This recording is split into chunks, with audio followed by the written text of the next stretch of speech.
بسم اللہ الرحمن الرحیم۔ انبیاء علیہ السلام چونکہ اللہ تعالیٰ کی مخلوق کے سامنے اللہ تعالیٰ کی طرف سے رسالت اور نبوت کا دعویٰ کرتے ہیں، اس لیے اللہ تعالیٰ ان کو کچھ ایسے معجزے عطا فرماتا ہے جس کو وہ اپنے دعوے کی دلیل و برہان کے طور پر لوگوں کے سامنے پیش کر سکیں۔ چنانچہ جتنے نبی اور رسول اس زمین پر آئے، ان کو کسی نہ کسی نوعیت کا ایسا معجزہ دیا گیا جس کو دیکھ کر عقل سلیم رکھنے والا انسان اس نبی کی تصدیق کر سکے اور اس پر ایمان لا سکے۔ حضرت موسیٰ علیہ السلام کے زمانے میں سحر اور جادو کا زبردست چرچا تھا، اور اس وقت بڑے بڑے جادوگر اپنے فن کا کمال دکھایا کرتے تھے۔ ویڈیو کو شروع کرنے سے پہلے آپ سے گزارش ہے کہ ہماری حوصلہ افزائی کے لیے ویڈیو کو لائک اور چینل کو سبسکرائب کر دیں۔ شکریہ۔ چنانچہ حضرت موسیٰ علیہ السلام کو ید بیضا اور عصا کا معجزہ دیا گیا۔ ان معجزوں سے نہ صرف عام لوگ بلکہ خود ان جادوگروں کو بھی حضرت موسیٰ علیہ السلام کی عظمت کا اعتراف کرنا پڑا۔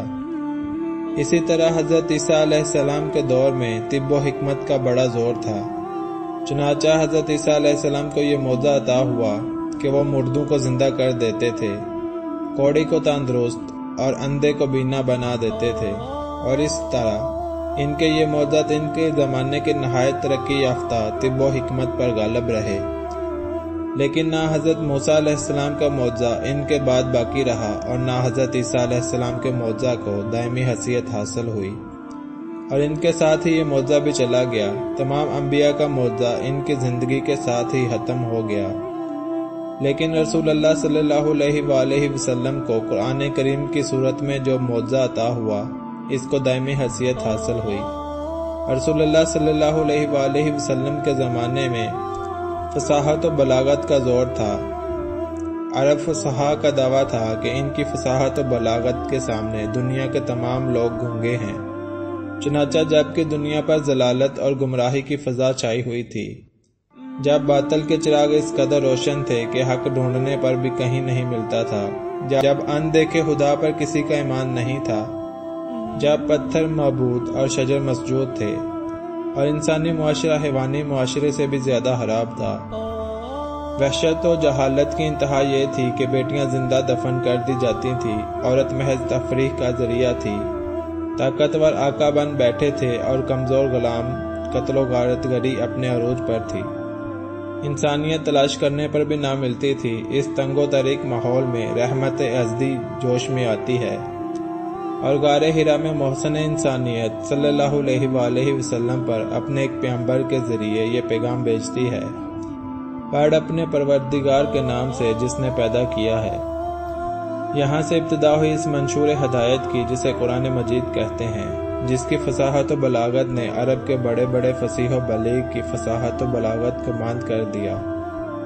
اپنی زبان دانی اور معجز بیانی کا بلند و بانگ دعویٰ کرنے والی مغلوب ہو گئے۔ تمام شیخ مل کر بھی قرآن کریم کی ایک چھوٹی سی سورت جیسا کلام بھی پیش نہ کر سکے، اور پھر اللہ تعالیٰ نے اس معجزہ کو تا قیامت تک کے لیے باقی رکھا، جو ہر زمانے اور ہر طبقے میں خاتم الانبیاء رحمت العالمین صلی اللہ علیہ وآلہ وسلم کی نبوت اور رسالت کی صداقت پر پوری حقانیت اور یقین کے ساتھ گواہی پیش کرتا رہا ہے اور پیش کرتا رہے گا۔ گویا قرآن کریم اور سیرت نبوی صلی اللہ علیہ وآلہ وسلم کے حوالے سے لوگوں کو اسلام کی دعوت دینے کا راستہ ہمیشہ کے لیے کھلا ہوا ہے۔ یہ شرف و محفوظیت کا مقام پچھلی کسی بھی کتاب اور رسول کو حاصل نہیں ہوا۔ اسی لیے رسول اللہ صلی اللہ علیہ وآلہ وسلم نے اپنے اس یقین کا اظہار کیا کہ مجھے عطا کیا جانے والا یہ معجزہ چونکہ قیامت تک باقی رہے گا اور لوگ برابر اس پر ایمان لاتے رہیں گے، اس لیے قیامت کے دن اکثریت ان اہل ایمان کی ہوگی جو میری نبوت اور رسالت پر عقیدہ رکھنے والے اور میرے معجزے قرآن کریم کو ماننے والے ہوں گے۔ سبحان اللہ۔ اللہ تعالیٰ میرے اور آپ سب کے گناہوں کو معاف فرمائے۔ اللہ آمین یا رب العالمین۔